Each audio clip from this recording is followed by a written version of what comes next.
The way I discovered the passion for glassblowing is actually came to USC about mid-college to study advertising. Been doing stuff art-related my whole life pretty much, but got into the art studio program and they had a glassblowing class.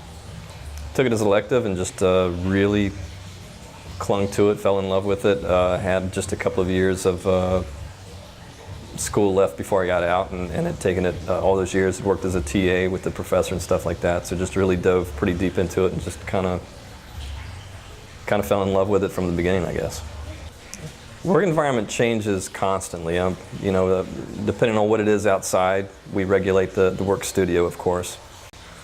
2100 degree radiating heat coming out of the furnaces. The ovens, when we open those up, they're 900 degrees inside, so they let out a huge amount of heat into the room. We have blow torches and just all kinds of fire and heat thrown around everywhere. So it gets pretty rough. Kind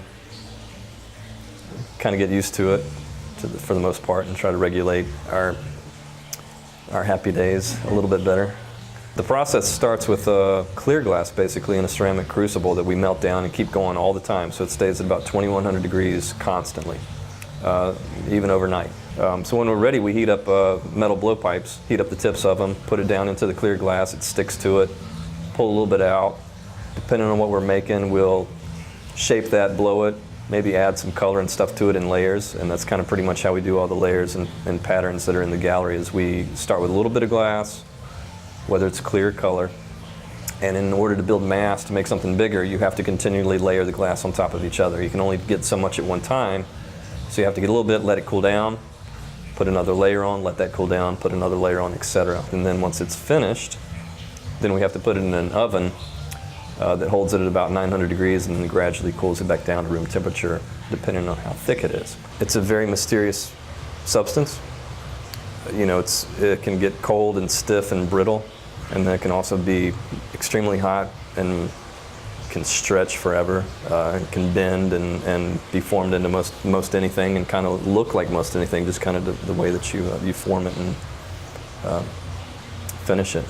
The item that we make the most, if you had to look at it on numbers, would probably be like Christmas ornaments, just because we have to make so many of them, and especially seasonally. People buy multiples of them to give them as gifts and stuff. They're a little bit cheaper for purchases and stuff like that. The most fun stuff to make, I guess, is going to be out of the ordinary things. Certainly didn't get into glassblowing to make vases or bowls per se. So making things look realistic, things that have a little more of a sculptural quality to them, probably a little more creative type feel to them. Projects come in many different forms and sizes, of course. We can do just a single blown object, if you want to call that a project. It might take 5 or 10 minutes to do like an ornament or something like that, so it can be fairly quick.